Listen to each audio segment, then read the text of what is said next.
Shalom dan salam damai saya ucapkan kepada saudara dan saudari yang dikasihi dalam Kristus. Selamat datang ke ibadah raya online Gereja Bahasa di UMC. Saya percaya saudara dan saudari akan diberkati dengan luar biasa dengan firman yang akan disampaikan oleh hamba Tuhan hari ini. Sebelum kita teruskan dengan ibadah raya hari ini, mari saya mengajak kita sama-sama sediakan hati, sediakan jiwa dan minda kita, agar kita dapat menerima dengan sukacitanya berkat kebenaran firman Tuhan. Mari kita berdoa. Haleluya, haleluya. Terima kasih Bapa Tuhan, sekali lagi Engkau telah membimbing, memimpin kami ya Tuhan, minggu ini Bapa Tuhan, hari demi hari, sehinggalah kami dapat bertemu kembali dalam ibadah raya online hari ini. Allah Bapa, berkati kami ya Tuhan dengan Roh Kudus-Mu Tuhan, agar apa yang kami dengar hari ini itu menjadi bahagian kami, menjadi pedoman kami, menjadi bimbingan kami ya Tuhan dalam hari-hari yang akan datang. Terima kasih Bapa Tuhan, terima kasih Yesus. Berkati ibadah raya kami hari ini, agar semuanya Tuhan disampaikan dengan luar biasa. Dalam nama Yesus Kristus kami mengucap syukur dan berdoa. Amin. Mari jemaat Kristus dimanapun kita berada, pada masa ini kita mau menjemput hadirat Tuhan datang di setiap rumah kita, di setiap tempat dimanapun kita berada. Kita mau sama-sama naikkan pujian ini.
Kemuliaan-Mu Bapa memenuhi sekelilingku, ku rasakan hadirat-Mu, Kau tenggelamkan jiwaku, ku ingin tetap tinggal bersama-Mu.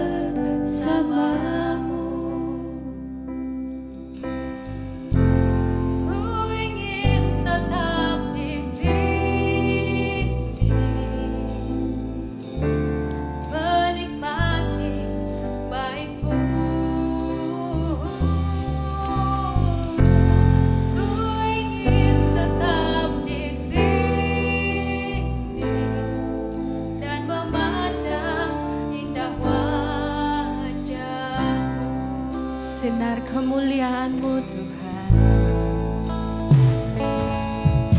sinar kemuliaan-Mu Bapa memenuhi sekelilingku,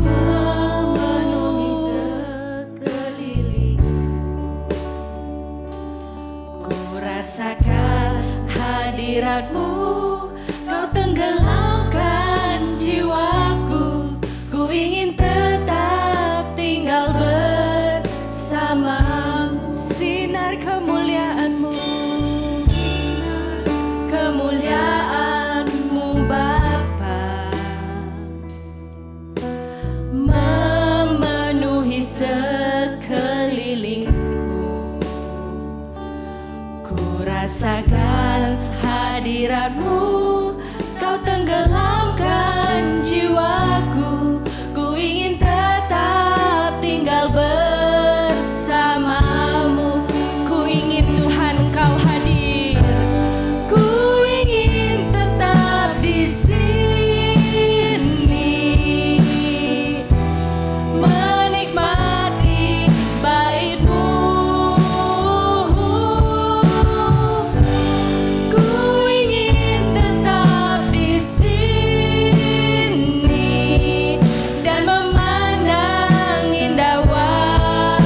Sebab Allah kita adalah Allah yang besar. Hanya Dia satu-satunya yang penuh maha kuasa dan maha mulia. Mari kita sama-sama naikkan pujian ini. Haleluya.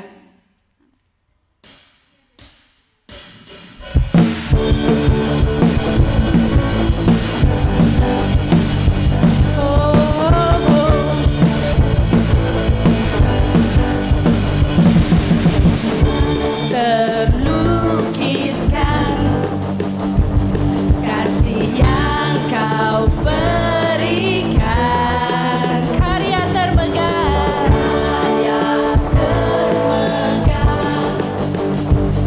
tiada bandingannya. dekat padamu Tuhan. Dekat kasih-Mu, setia menjagaku. Kan ku nyatakan bahwa Yesuslah Tuhan Maha Kuasa, Maha Kuasa, Maha Mulia. Kau bertata atas semesta. Katakan Maha Kuasa, Kuasa, Maha Mulia. Turun sekarang sampai selamanya.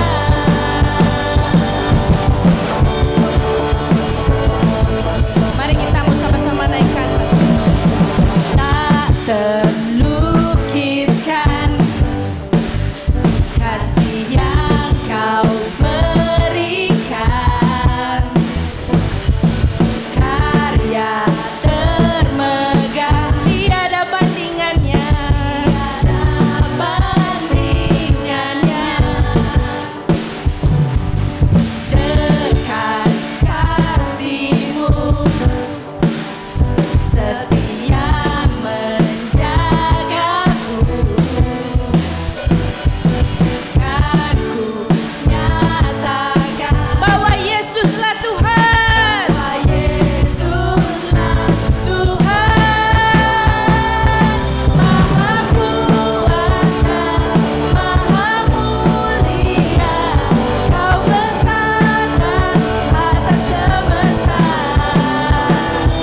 Maha Kuasa, Maha Mulia. Dulu sekarang sampai selamanya. Maha Kuasa, Maha Kuasa, Maha Mulia. Kau bertata atas semesta. Maha Kuasa, Maha Mulia. Dulu sekarang sampai selamanya.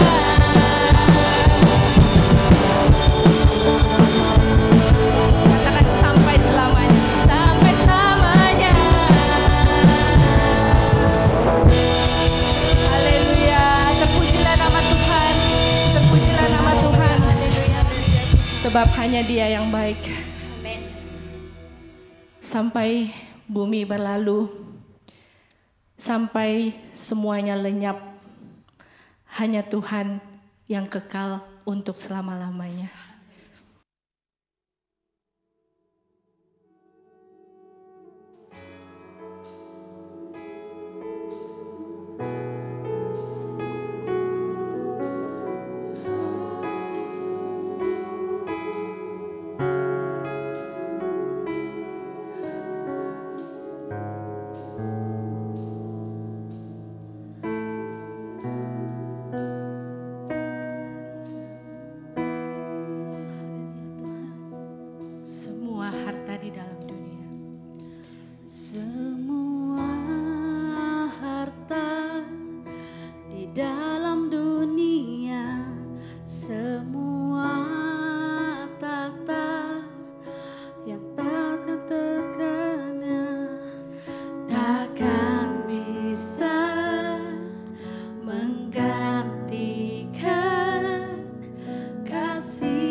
ditinggikan di setiap hati kami Tuhan. setiap hati dan bangsa.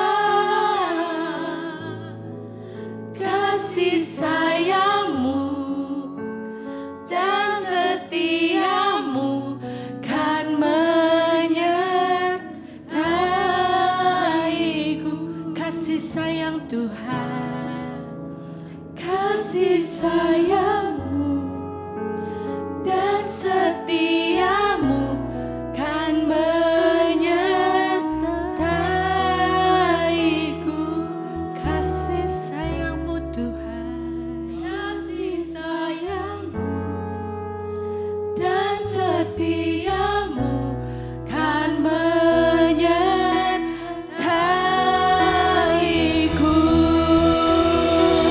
Terpujilah Engkau Tuhan. Haleluya.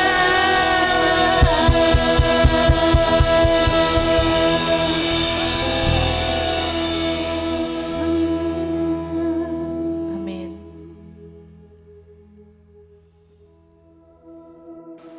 Saudara dan saudari, tiba saatnya untuk kita berdoa secara syafaat. Bahan doa kita yang pertama adalah kita doa untuk Project Impact Gereja. Kita berdoa untuk setiap ketua zon dan ketua CG agar mereka mengambil masa untuk mendengar suara Tuhan bagi kawasan atau tempat untuk melakukan Project Impact, agar setiap keperluan tempat yang mereka mau jangkau akan disediakan dengan luar biasa. Mari kita berdoa. Haleluya, terima kasih Bapa Tuhan, Engkau telah menyediakan ya Tuhan pelbagai ya Tuhan peluang dan juga tempat untuk kami sebagai anak-anak menjangkau dan memberitakan ya Tuhan kebenaran Injil-Mu. Allah Bapa, kami mohon Bapa Tuhan agar Engkau menyediakan Bapa Tuhan dan membantu setiap CG leader dan juga zone leader Bapa Tuhan dalam gereja bahasa untuk mendengar kebenaran-Mu Tuhan. Beka Tuhan dengan arahan-Mu Tuhan, dan juga Tuhan diberikan hikmat daripada-Mu agar apa yang akan dikerjakan nanti ya Tuhan di dalam impact gereja Bapa Tuhan dapat menjangkau, dapat memberkati Bapa Tuhan berbagai umat dan daripada berbagai bangsa Bapa Tuhan. Terima kasih Bapa Tuhan, terima kasih Yesus. Kami mau terus memandang-Mu Tuhan, terus memohon hikmat daripada-Mu. Haleluya Tuhan, terima kasih Bapa Tuhan. Untuk perkara kedua, kita berdoa untuk antara bangsa. Secara khususnya kita berdoa untuk negara Myanmar yang sedang berlaku kemelut politik. Kita berdoa agar Tuhan terus bercampur tangan dalam kemelut politik di Myanmar. Kita berdoa untuk kedamaian dalam setiap individu, dan kita juga berdoa supaya kemelut ini dapat menemukan jalan penyelesaian dengan segera. Mari kita berdoa. Haleluya Tuhan, Allah Bapa di surga, kami percaya Bapa Tuhan, Engkau melihat ya Tuhan keadaan sekarang yang berlaku di Myanmar. Dan pada saat ini Bapa Tuhan, kami sebagai anak-anak-Mu, kami mohon, kami berdoa Tuhan, meminta pertolongan. Allah Bapa Tuhan, Engkau campur tangan Bapa Tuhan dalam hal-hal ini Bapa Tuhan. Hal yang sedang berlaku Tuhan, kerusuhan demi rusuhan yang berlaku pada saat ini Bapa Tuhan. Kami mohon pertolongan Bapa Tuhan. Biarlah Bapa, Engkau yang menguatkan lagi Bapa Tuhan anak-anak-Mu yang di Myanmar Tuhan. Kepada orang yang ditimpa kesusahan Bapa Tuhan, kami juga berdoa agar Engkau memberikan mereka sukacita. Engkau memberikan mereka Tuhan harapan yang hanya terdapat di dalam Yesus. Biarlah Tuhan Engkau menghantar juga Bapa Tuhan pihak-pihak yang dapat ya Tuhan membela, dapat ya Tuhan membantu untuk mengubah situasi ini Bapa Tuhan, agar tidak ada lagi Tuhan dan tidak berterusan lagi Tuhan kemelut ini. Terima kasih Bapa Tuhan, terima kasih Yesus. Semua ini Tuhan kami ucap syukur dan berdoa hanya di dalam nama-Mu Yesus Kristus, Juru Selamat kami yang agung. Amin. Shalom, sekali lagi saya ucapkan kepada saudara dan saudari yang mengikuti ibadah raya online hari ini. Kepada Anda yang pertama kali mengikuti ibadah raya hari ini, saya ucapkan selamat datang. Anda dikehendaki untuk mengisi borang online yang terdapat di ruangan komen di bawah. Sekiranya Anda belum ada gereja atau tidak mempunyai gereja lagi untuk beribadah, kami sekeluarga di dalam DUMC Gereja Bahasa mengalu-alukan kedatangan Anda. Sekarang adalah waktu untuk uang persembahan. Saudara dan saudari boleh membuat transaksi secara online dan nomor account akan tertera pada skrin Anda. Sebelum kita meneruskan dengan uang persembahan, mari saudara dan saudari, saya akan mengajak kita bersama-sama berdoa. Haleluya Tuhan, terima kasih sekali lagi Bapa Tuhan, Engkau telah Tuhan membekalkan kami Tuhan dengan keperluan seharian kami Tuhan. Dan uang persembahan yang kami akan berikan nih Bapa Tuhan, biarlah ini Tuhan menjadi berkat kepada orang yang memerlukan dan juga dapat memperbesarkan lagi Tuhan kerajaan-Mu di atas muka bumi ini. Makasih Yesus, terima kasih Bapa. Dalam nama Yesus Kristus kami mengucap syukur dan berdoa. Tuhan mengasihi orang yang memberi dengan sukacita.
Saudara dan saudari yang seiman dalam Tuhan Yesus Kristus, setiap kita percaya, orang percaya, kita akan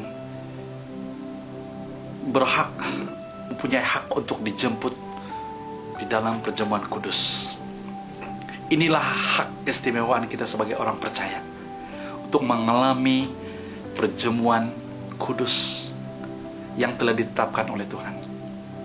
Dan hari ini kita mengadakan perjamuan kudus, dan saya menjemput Anda, saudara dan saudari, untuk mempersiapkan roti dan minuman supaya kita akan makan bersama-sama. Walaupun kita secara online, tapi kita lakukan dengan serius, kita lakukan dengan hati dan pikiran kita tertuju kepada Tuhan. Dan tujuan mengapa kita harus mengadakan perjamuan kudus, yaitu untuk memperingatkan tentang kematian, kebangkitan, dan kedatangan Tuhan. Dan juga memperingatkan kita akan tanggung jawab kita sebagai orang-orang yang ditebus dengan darah Tuhan Yesus. Dan mari, bila kita mengambil bagian dalam perjamuan kudus ini juga, kita akan mengalami mukjizat-mukjizat yang luar biasa. Mari kita imani bersama, ya. Mari kita berdoa. Bapa, kami bersyukur karena hari ini, hari yang Tuhan telah jadikan. Hari di mana Engkau telah menjemput kami untuk mengambil bahagian di dalam perjamuan kudus yang Tuhan telah sediakan. Roti yang melambangkan tubuh Tuhan yang dipecah-pecahkan bagi kami. Dan minuman dari cawan ini adalah lambang daripada darah Tuhan Yesus yang dicurahkan bagi kami. biarlah kami mengambil bagian di dalam perjamuan kudus ini dengan penuh pengucapan syukur, dengan beriman dan percaya bahwa melalui perjamuan kudus ini kami telah disatukan di dalam kematian, di dalam kebangkitan, dan menanti kedatangan Tuhan Yesus yang kedua kali. Terima kasih Tuhan. Ini doa kami, ini pengucapan syukur kami. Dalam nama Tuhan Yesus kami berdoa dan mengucap syukur. Amin. Saudara, sediakan roti. Pegang roti di tangan kanan Anda. Tuhan Yesus pada malam waktu dia diserahkan, dia mengambil roti dan mengucap syukur atasnya, memecah-mecahkan roti itu, lalu berkata, inilah tubuhku yang diserahkan untukmu. Lakukan ini sebagai peringatan kepadaku. Mari kita makan bersama-sama.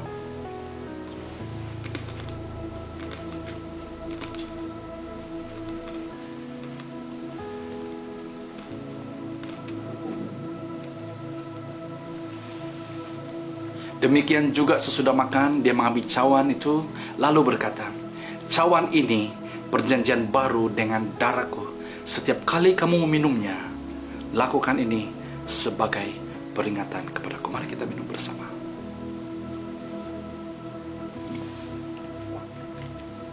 Mari kita berdoa. Terima kasih Tuhan karena kami telah mengambil bahagian di dalam perjamuan kudus, perjamuan yang telah mengingatkan kami akan kematian Tuhan Yesus, karya Allah yang besar. Dan juga kami masuk di dalam kemenangan, di dalam kebangkitan Kristus, dan bersama-sama seluruh umat Tuhan di dunia menanti kedatangan Tuhan Yesus untuk menjemput kami. Biarlah melalui perjamuan kudus ini iman kami disegarkan, iman kami dikuatkan, iman kami dipulihkan. Biarlah kami hidup untuk Tuhan. Terima kasih Bapa. Di dalam nama Tuhan Yesus kami berdoa dan mengucap syukur. Amin.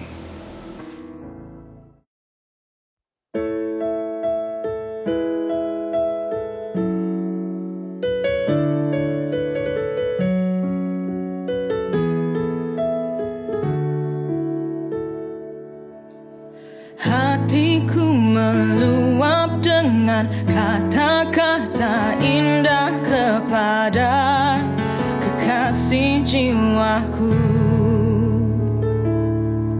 Ku ingin menyampaikan sajaku kepada Raja, Kaulah kerinduan hatiku.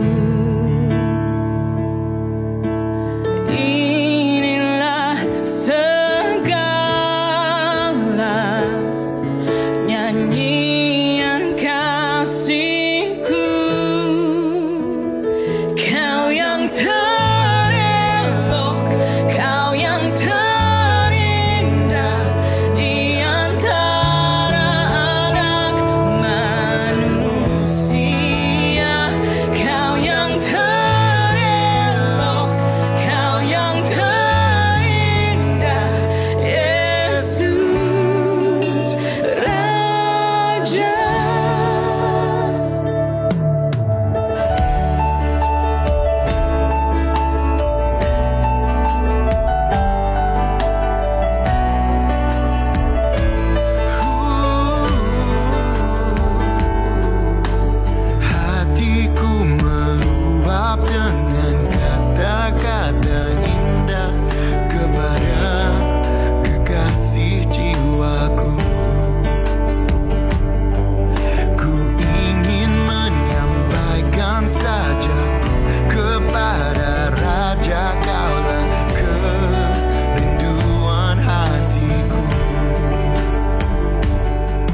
Salam, salam sejahtera, salam bertemu kembali di dalam ibadah hari ini. Puji Tuhan, saya harap saudara dan saudari senantiasa dalam keadaan sehat, sejahtera.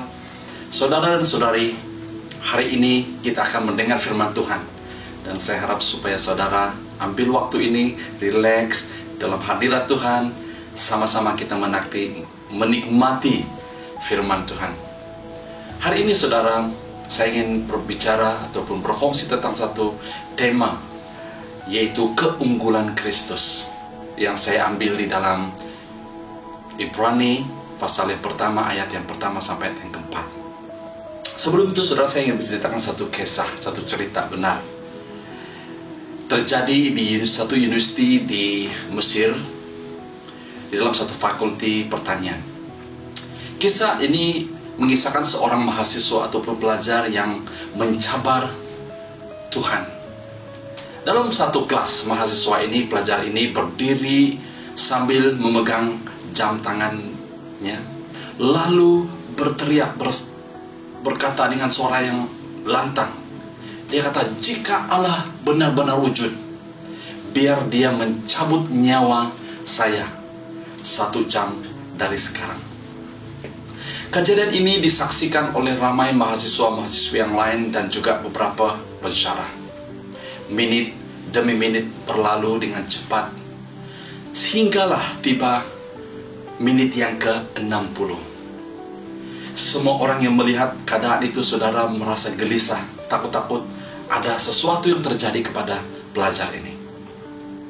Mengetahui tidak ada apa-apa yang terjadi kepadanya, mahasiswa ini dengan penuh angkuh berkata kepada rakan-rakannya, apakah pendapat Anda dengan semua ini?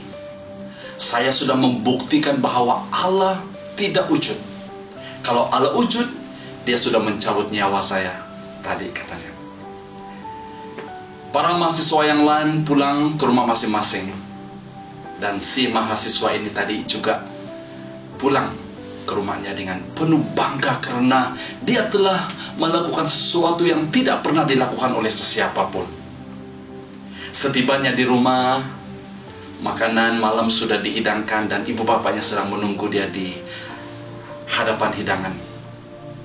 Karena dia sudah terlewat, dia bergegas ke dapur dan dia mau cuci tangan dan cuci mukanya.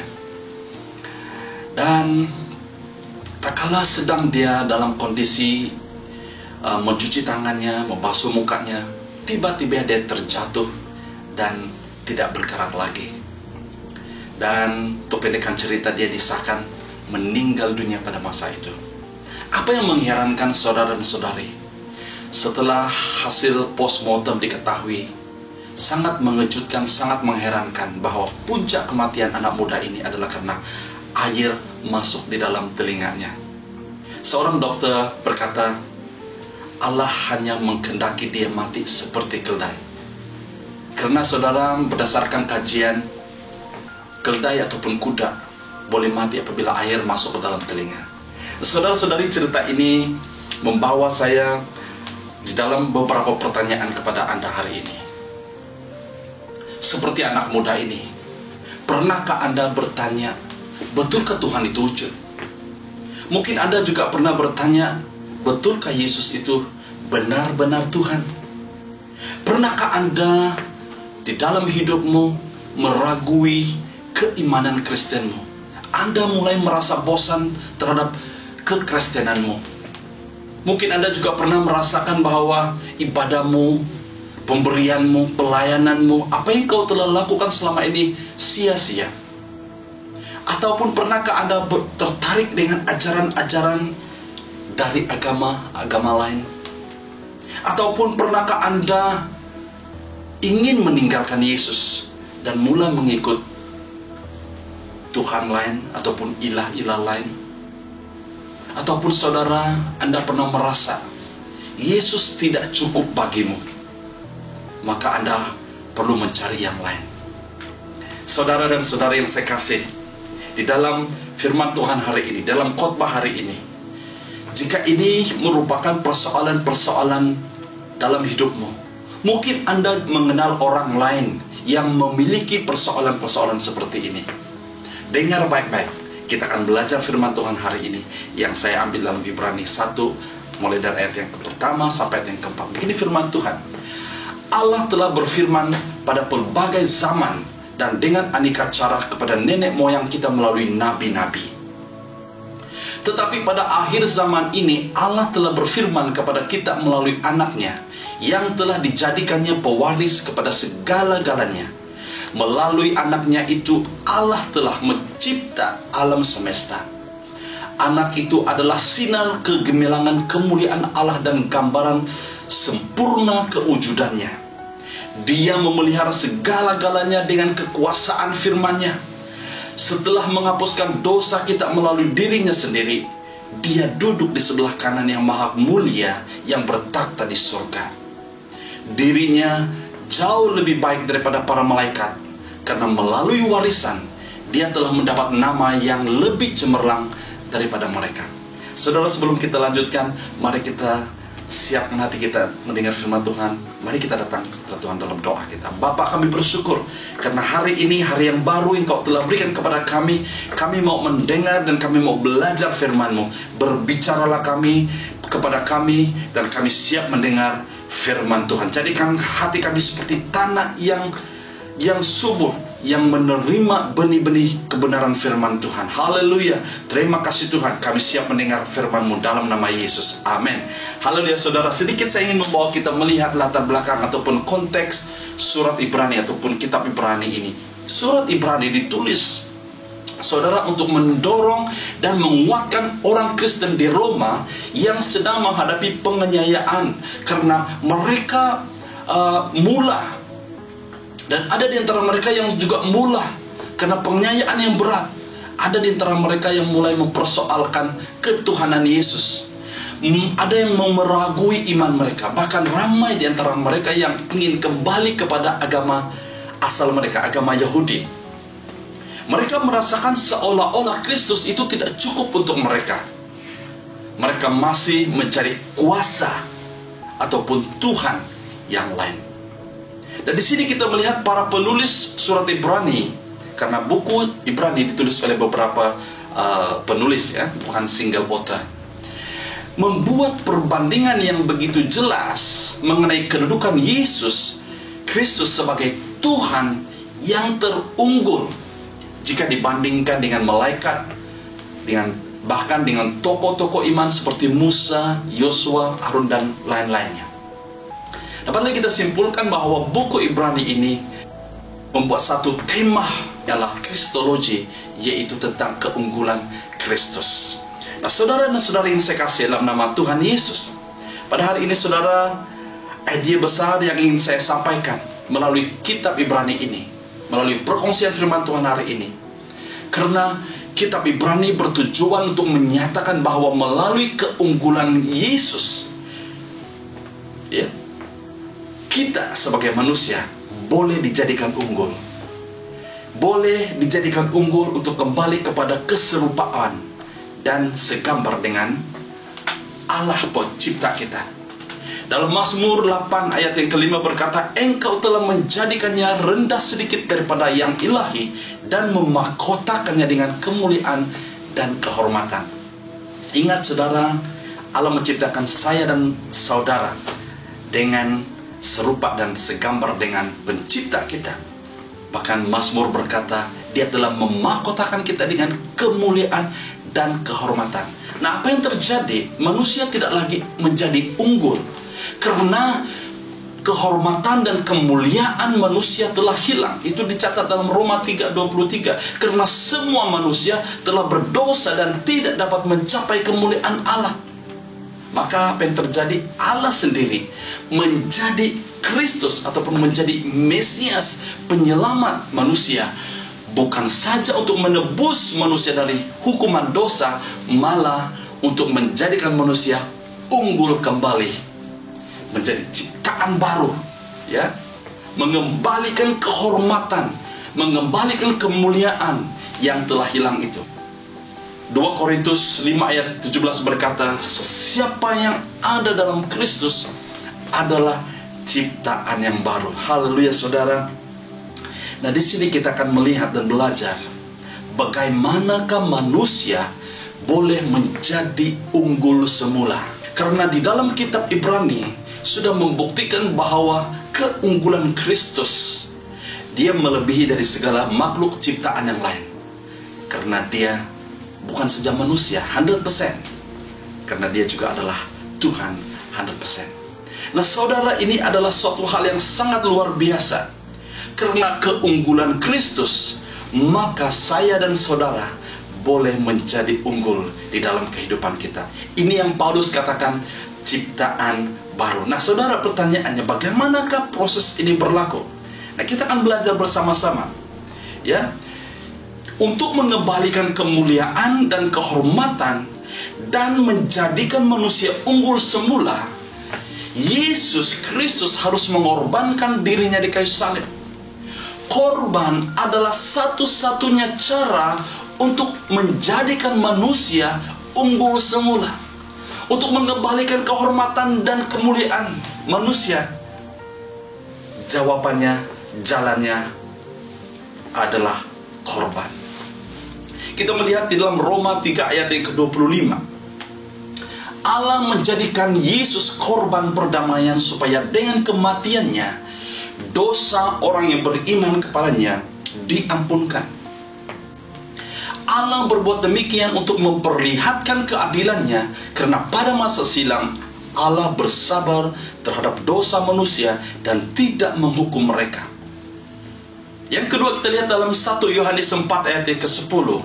Demikianlah kasih, bukannya kita mengasihi Allah, tetapi Allah mengasihi kita, lalu menghantar anaknya sebagai apa? Sebagai korban perdamaian bagi dosa kita.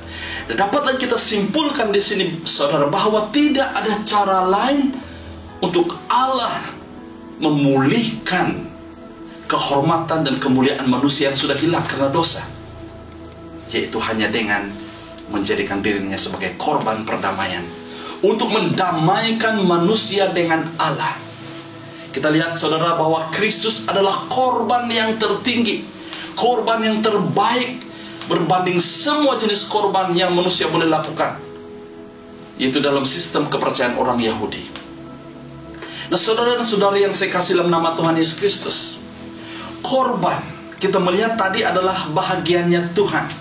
Dia menyerahkan hidupnya, anaknya yang tunggal, untuk menjadi korban supaya manusia boleh menjadi unggul kembali, supaya manusia boleh menjadi mulia kembali, supaya manusia boleh menjadi terhormat kembali.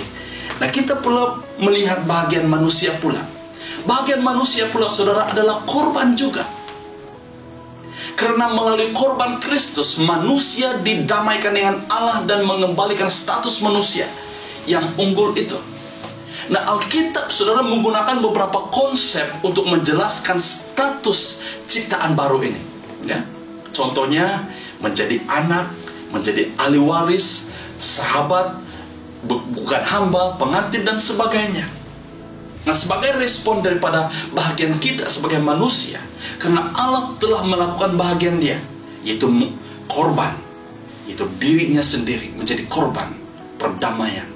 Maka hari ini saudara, bahagian manusia pula, kita harus melakukan hal yang sama, yaitu mempersembahkan diri kita, hidup kita sebagai korban persembahan yang hidup, suci dan berkenan kepada Allah. Kita lihat dalam Roma 12 ayat yang pertama dan kedua. Oleh itu saudara-saudaraku, aku menyeru kepadamu demi belas kasihan Allah, supaya mempersembahkan tubuhmu sebagai korban yang hidup, yang suci dan diterima oleh Allah. Itulah ibadat yang wajar. Janganlah ikut cara dunia, sebaliknya berubahlah menurut pembaharuan fikiranmu. Dengan demikian kamu dapat memastikan apa kehendak Allah itu, apa yang baik, yang diredainya dan yang sempurna.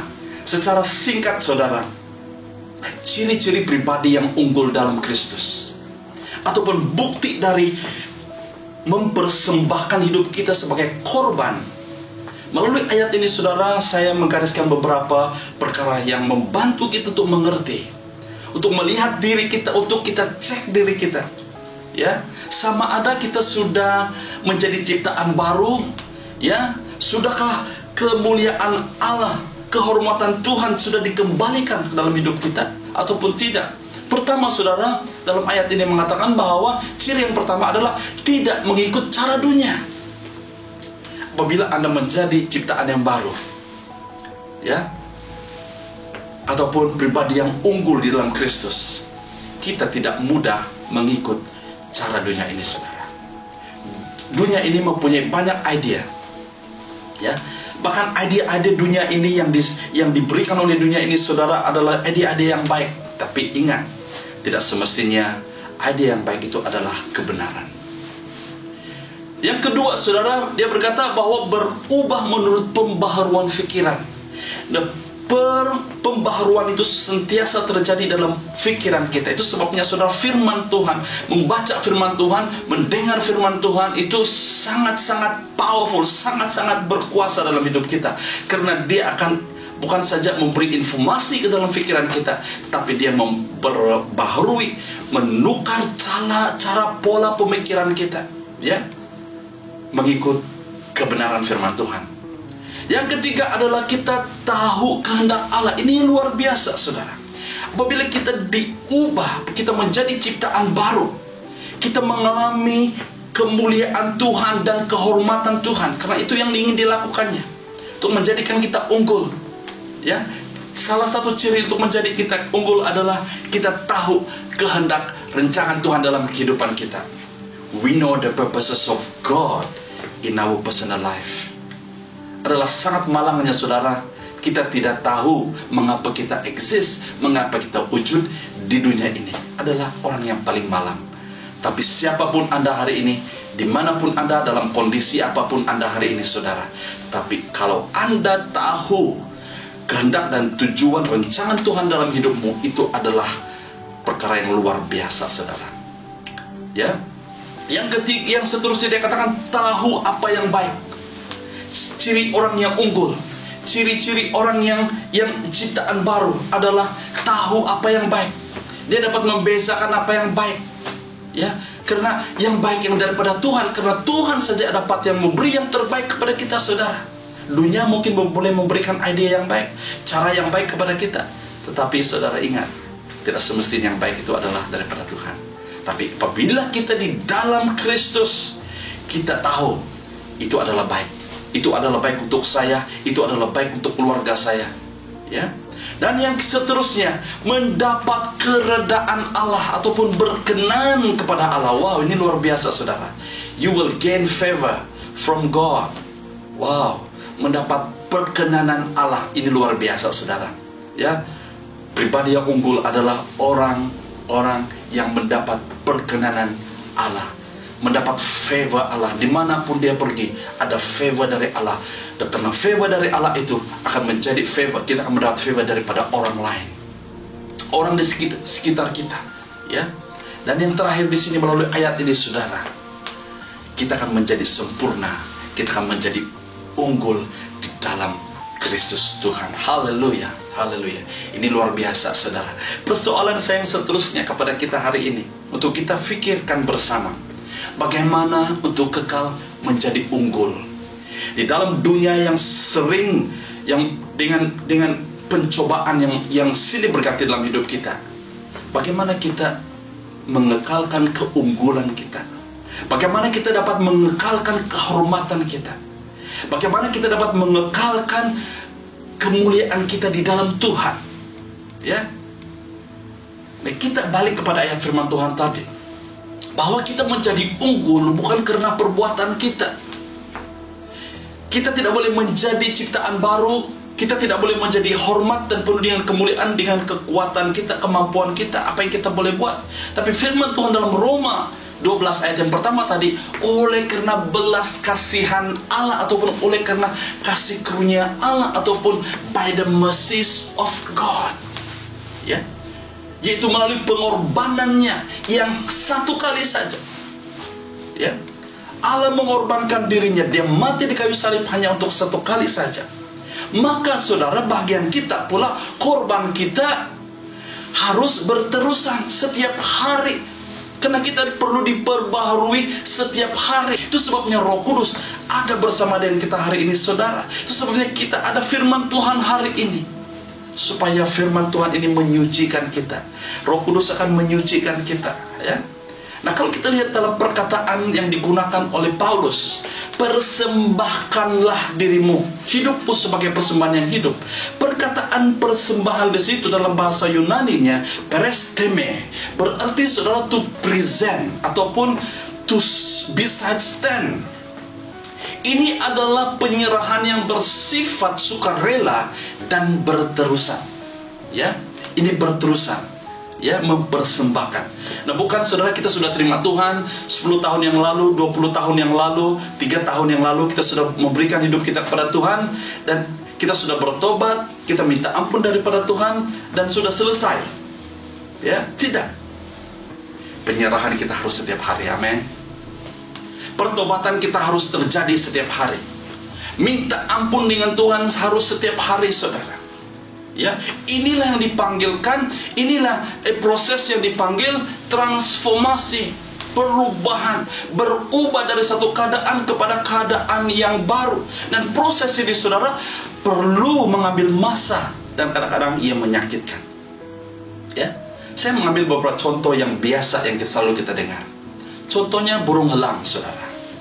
Seekor burung elang yang berumur 60 tahun ataupun 40 tahun ke 60 tahun akan masuk satu fase pembaharuan ataupun pemulihan, dan ia akan mencari satu tempat yang paling tinggi dan sembunyikan dirinya di puncak gunung.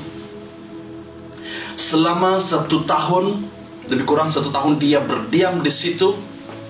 Dia membiarkan bulu-bulunya gugur satu persatu, ya. Ia membiarkan sinar matahari menyinari tubuhnya, dan sinaran matahari itu menyakitkan, tapi sinaran matahari itu mempercepatkan pertumbuhan, proses penyembuhannya. Dan proses ini, saudara, menyakitkan, tetapi ia tetap bertahan dan sabar, sehingga bulu-bulu baru mulai tumbuh, dan dia mulai mendapat kekuatan baru. Dan akhirnya, saudara, burung elang ini ataupun burung Raja Wali ini mulai hidup sampai 120 tahun lagi. Wow, ini luar biasa. Cobaan, tekanan, himpitan, penderitaan yang dialami, saudara. Firman Tuhan mengingatkan kita hari ini dalam 1 Korintus 10 ayat yang ke-13. Setiap cobaan yang kamu alami memang biasa dihadapi orang, tetapi Allah setia menepati janjinya. Dia tidak akan membiarkan kamu dicobai melebihi kekuatanmu. Sewaktu kamu dicobai, Allah akan memberimu jalan keluar supaya kamu mendapat kekuatan menanggungnya. Saudara, ketabahan adalah bukan kemampuan kita untuk kita menghadapi masalah, tetapi ketabahan adalah kemampuan kita untuk mengubah penderitaan itu, mengubah situasi kita itu menjadi kemenangan. Itulah ketabahan, saudara. Semua secara nature, secara semula jadi kita tidak suka dengan penderitaan, kita tidak suka dengan tekanan hidup. Tapi akhirnya, saudara, setiap tekanan yang datang dalam hidup kita itu akan menghasilkan ketabahan dalam hidup kita, supaya kita boleh ketabahan itu kita gunakan untuk mengubah penderitaan kita, kesakitan kita menjadi kemenangan dan kesembuhan. Haleluya, saudara. Contoh yang biasa juga kita dengar adalah tentang kupu-kupu ataupun rama-rama, ya, yaitu satu proses transformasi, metamorfosis. Ya, dia bermula daripada telur, daripada egg, dan dia akan berubah menjadi larva, dan kemudian dia bertukar menjadi pupa, dan akhirnya, saudara, kita semua suka dengan butterfly. Saya tidak pernah melihat orang yang tidak suka dengan butterfly, yang takut dengan butterfly, ya, karena butterfly cantik. Kenapa dia menjadi cantik? Kenapa dia menjadi indah? Karena apa saudara? Karena dia sudah melalui satu proses yang dipanggil metamorfosis. Saudara, jika engkau sakit hari ini, jika engkau mengalami tekanan hari ini, saudara, mungkin orang menghina engkau, orang mengecewakan engkau, ya. Mungkin Anda berada di proses lava, ya. Orang menghina Anda, orang takut kepada Anda, ataupun perkara-perkara yang tidak baik terjadi. Tapi ingat, saudara, di akhirnya nanti proses ini akan menjadikan Anda ciptaan yang baru, yaitu jadi seekor butterfly, kupu-kupu rama-rama yang cantik yang akan disukai oleh ramai orang. Haleluya. Nah, contoh yang ketiga yang saya boleh kongsikan di sini adalah mutiara. Semua kita suka mutiara. Mutiara mempunyai nilai yang berharga. Tapi saudara, sebelum ianya menjadi mutiara, ada satu proses yang terjadi untuk membentuk butiran ataupun mutiara ini. Mutiara, saudara, terbentuk akibat kemasukan satu organisme parasit yang menembusi dinding kerang mutiara. Ketika parasit ini masuk, kerang ini harus melindungi dirinya. Maka kerang ini akan mengeluarkan satu lapisan di dinding bagian dalam kerang untuk membungkus parasit-parasit yang masuk. Dan proses ini, saudara, proses pelapisan ini mengambil masa yang lama dan berterusan, sehingga terbentuklah sebuah mutiara yang cantik, yang sangat berharga dan bernilai. Saudara-saudara yang saya kasih dalam nama Tuhan Yesus, ya, kita semua berhadapan dengan pencobaan setiap hari. Mari saya ingin membawa kita sekali lagi membaca satu bagian firman Tuhan dalam Yakobus 1:2-4. Ini membantu kita untuk memahami apakah pencobaan dan bagaimana kita menghadapi pencobaan. Ya, Yakobus 1 ayat 2 dan ayat 4 berkata, "Saudara-saudaraku, anggaplah sebagai suatu kebahagiaan apabila kamu menghadapi pelbagai cobaan. Karena kamu tahu bahwa ujian terhadap imanmu menghasilkan ketabahan. Pastikan bahwa ketabahanmu itu berterusan, sehingga kamu menjadi sempurna tanpa sebarang kekurangan pun." Wow, saya sangat suka dengan kebenaran firman Tuhan ini, bagian ayat ini, saudara. Kalau kita lihat, saudara, bahas perkataan yang digunakan untuk menjelaskan sempurna dalam bahasa Yunani adalah tilios. Tilios boleh diartikan sebagai unggul, matang, utuh. Karena apa, saudara? Apa yang terjadi kepada kehidupan kita sebagai orang percaya yang menjadi ciptaan baru, ya, kita akan menjadi sempurna. Jangan takut, ya, saudara, menggunakan perkataan sempurna, karena itulah tujuan Allah menjadikan kita utuh. Itulah tujuan Allah mati di kayu salib, supaya kita sempurna untuk menjadi temannya, untuk menjadi sahabatnya. Karena kita tidak boleh bersahabat dengan Tuhan, kita tidak boleh menjadi anak Tuhan kalau kita tidak masuk dalam standarnya Tuhan. Karena standarnya Allah adalah sempurna, suci, kudus. Maka Dia menginginkan setiap orang percaya, setiap pribadi kita sempurna, saudara. Sempurna dalam konteksnya Alkitab, saudara, bukan kita tidak pernah berdosa, ya. Kita bukan karena kita perfect ataupun tidak ada kesalahan dalam hidup kita, tidak, saudara. Karena yang membuat kita sempurna itu adalah kasih karunia Allah. Yang membuat kita sempurna itu adalah darah Tuhan Yesus, saudara. Not our doing, never. It is God's doing. Yang membuatkan Anda dan saya sempurna adalah kasih anugerah Tuhan. Maka goal kehidupan kita adalah sempurna, karena Dia menciptakan saya dan saudara serupa dan segambar dengannya, yaitu sempurna. Sempurna, saudara. Nah, apakah artinya sempurna hari ini? Apakah artinya utuh, matang, unggul, saudara? Yaitu, pertama, memiliki sifat Kristus. Christ likeness. Apakah sifat Kristus di sini, saudara? Ketabahan. Ketabahan di dalam menghadapi pencobaan dan ujian. Yesus sudah membuktikan. Dia tabah melalui salib. Yang kedua adalah hidup dalam kehendak Allah. Saya sudah sentuh hal ini tadi. Karena mengenal rencana dan kehendak Tuhan itu, saudara, ada sangat penting di dalam kehidupan kita. If you're not found your purpose in life, you better do so. You better pray hard. Karena Anda adalah orang yang paling rugi hidup di dunia ini tanpa mengenal rencana Allah. Rencana Allah kenapa Anda harus lahir di dunia ini. Bila kau mati nanti, kita semua kan pasti mati kan, tanpa engkau tahu kenapa engkau harus wujud di dunia ini. Yang ketiga, saudara, adalah bersatu dengan Roh Allah. Uniting with the Spirit of God. Kesempurnaan yang dimaksudkan di sini adalah kita boleh berkomunikasi dengan Tuhan. Tadi saya sudah katakan bahwa kita tidak boleh berkomunikasi dengan Tuhan kalau kita tidak standar dengannya. Karena Allah adalah Allah yang suci, yang kudus. Dia tidak boleh berkomunikasi dengan yang tidak suci. Ya. Kesempurnaan itu berbicara tentang apabila kita boleh bersekutu dengan Tuhan. Apabila kita boleh datang kepada Tuhan waktu kita berdosa, waktu kita melakukan kesalahan, waktu kita lari daripada Tuhan, tapi kita sadar kita datang kepada Tuhan, kita berseru, kita berteriak kepada Tuhan, Tuhan tolong. Tuhan akan mengulurkan tangannya dan memegang kita, dan Dia akan menjawab doa kita dan menolong kita, saudara. Itu adalah kesempurnaan.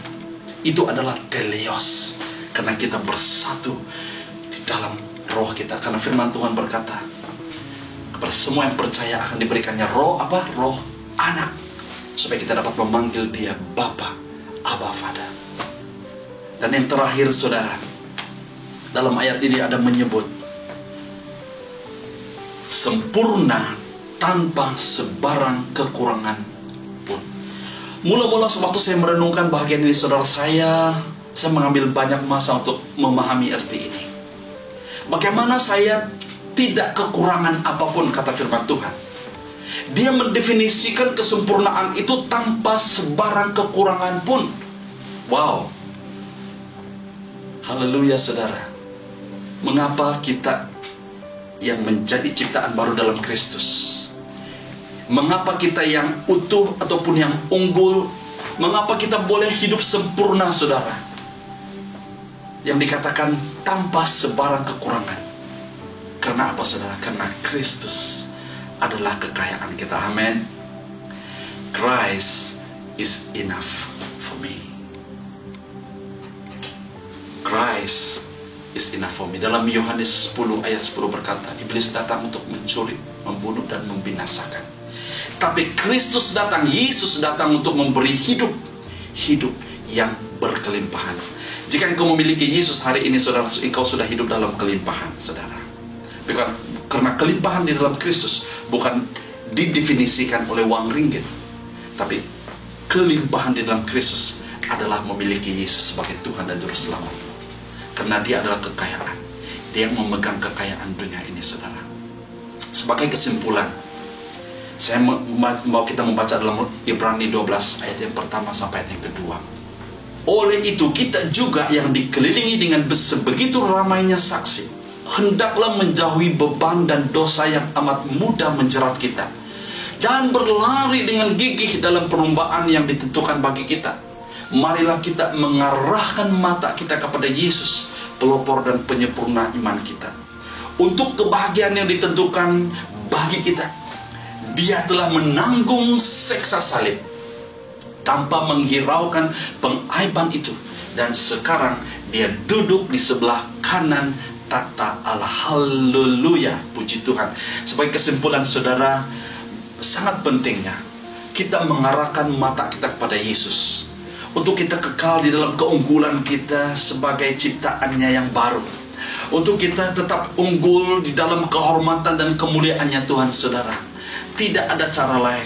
Firman Tuhan mengatakan kepada kita hari ini dalam Ibrani 12 1 ayat yang kedua sampai kedua, marilah kita mengarahkan mata kita kepada Yesus. Ada beberapa perkara yang saya ingin sentuh di sini. Pertama, saudara, Dia katakan kita dikelilingi ramai saksi. Saksi ini sudah berbicara tentang tokoh-tokoh iman yang telah membuktikan bahwa keunggulan mereka, apabila mereka mengarahkan mata mereka kepada Allah, kepada Tuhan, maka mereka telah membuktikan kepada kita they can do it. Itu sebabnya di dalam Ibrani pasal yang ke-11, seluruh pasal itu menceritakan tentang tokoh-tokoh iman yang telah mengarahkan mata mereka sampai finish, sampai akhir hidup mereka. Ya. Yang kedua adalah bahwa mengapa kita perlu mengarahkan mata kita kepada Yesus. Karena saudara, karena kita dikelilingi oleh beban dosa yang mudah menjerat kita. Firman Tuhan berkata, beban dosa yang mudah menjerat kita. Dosa mengintai kita, saudara, setiap hari, setiap saat, setiap waktu. Kita tidak perlu mencari dosa. Dosa datang mencari kita. Kita tidak boleh berkata, oh hari ini saya keluar, saya mau berdosa, saya mau berbuat dosa. Tidak perlu kita berpikir pun kita berbuat dosa. Saudara, dosa itu sentiasa ada. Dosa itu sentiasa mengutuk hati kita. Itu sebabnya saudara, kita perlu mengarahkan mata kita pada Yesus. Karena Dia adalah Allah, Dia adalah Tuhan kita. Yang ketiga, hidup ini adalah perlombaan, kata firman Tuhan. Perlombaan, dalam setiap perlombaan saudara ada goal, ada tujuan, ada finishing line. Ada matlamat sesuatu perlombaan.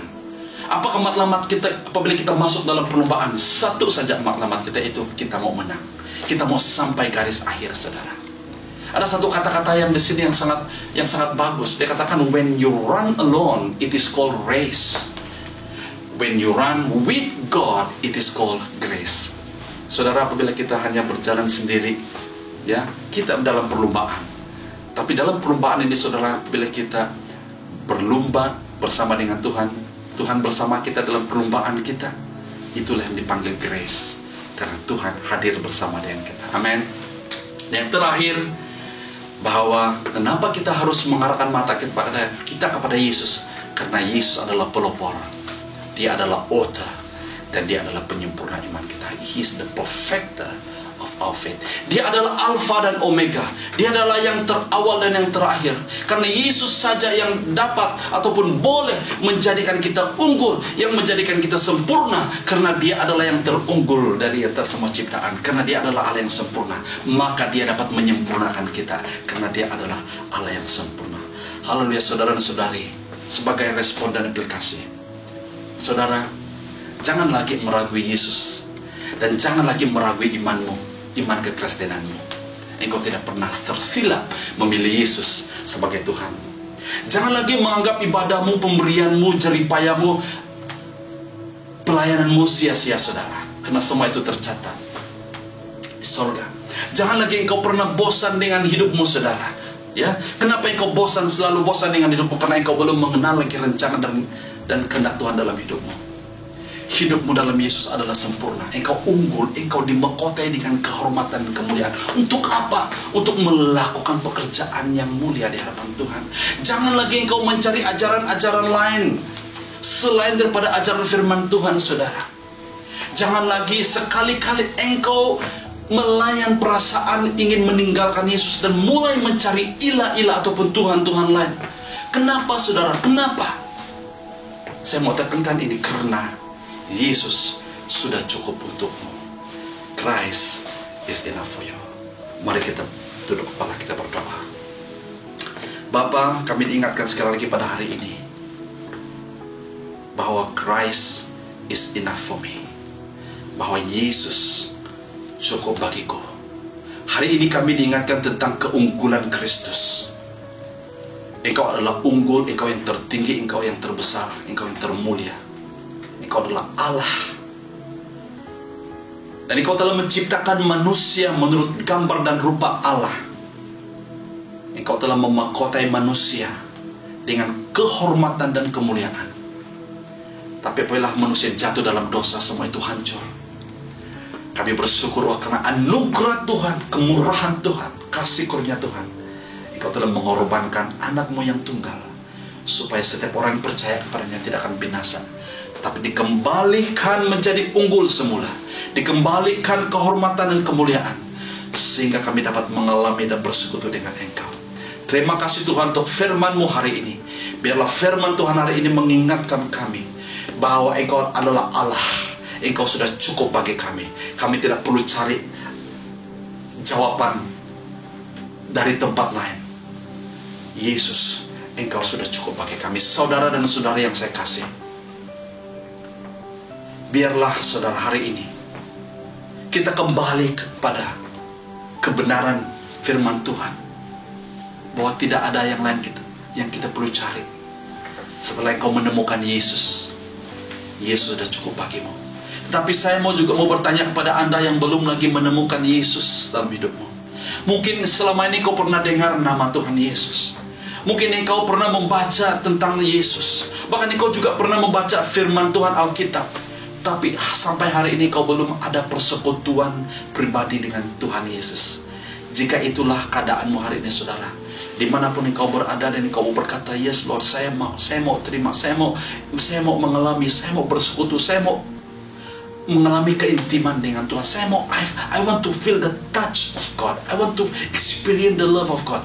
Jika ini merupakan kerinduan hatimu, saudara, dimanapun engkau berada, engkau boleh angkat tanganmu, saudara. Dan engkau boleh tekan emoji angkat tangan, supaya kami boleh doakan Anda, supaya admin kami boleh melayani Anda dan boleh connect dengan Anda. Dan jika itulah kerinduanmu, engkau berdiri ataupun engkau boleh angkat tanganmu sekarang. Dan saya berdoa dalam nama Tuhan Yesus, setiap anak-anak Tuhan yang mengangkat tangan dan meresponi dengan benar dimanapun mereka berada, membuka hati mereka pada masa ini, hamba berdoa di dalam nama Tuhan Yesus, engkau hadir dalam hidup mereka, jadilah Tuhan dalam hidup mereka. Mereka mau menerima engkau, mereka mau mengalami engkau, mereka mau experience engkau dalam kehidupan mereka. Hari ini Tuhan, biarlah engkau menjadi Allah dan juru selamat mereka. Terima kasih Tuhan Yesus. Biarlah keselamatan Tuhan terjadi dalam hidup mereka, bahkan dalam keluarga mereka. Haleluya. Hamba juga berdoa di dalam nama Tuhan Yesus.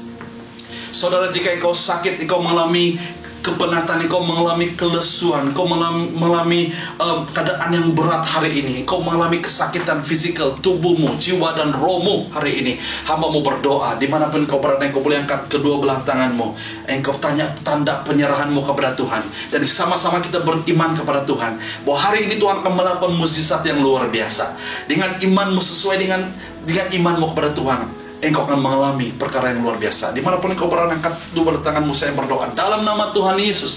Anak-anak Tuhan yang mengangkat tangan mereka, mengangkat hati mereka, apapun pergumulan mereka, apapun masalah mereka, apapun yang mereka gumuli, yang mereka struggle saat ini, di dalam nama Tuhan Yesus, yang sakit disembuhkan. Haleluya. Yang dalam kesusahan engkau hiburkan, kuatkan mereka. Yang dalam lemah tubuh, jiwa roh mereka lemah, semangat mereka sudah rendah, hamba berdoa supaya engkau bangkitkan mereka, bangkitkan semangat mereka sekali lagi. Roh Kudus, engkau jamah, engkau hadir, berbicara dalam hidup mereka. Haleluya. Terima kasih Tuhan. Kami istiharkan kebenaran firman Tuhan ini menjadi bagian kami hari ini, di dalam nama Tuhan Yesus, di dalam nama Tuhan Yesus. Haleluya. Jemaat Tuhan yang dikasih, engkau boleh mengangkat kedua belah tanganmu dan terimalah doa berkat.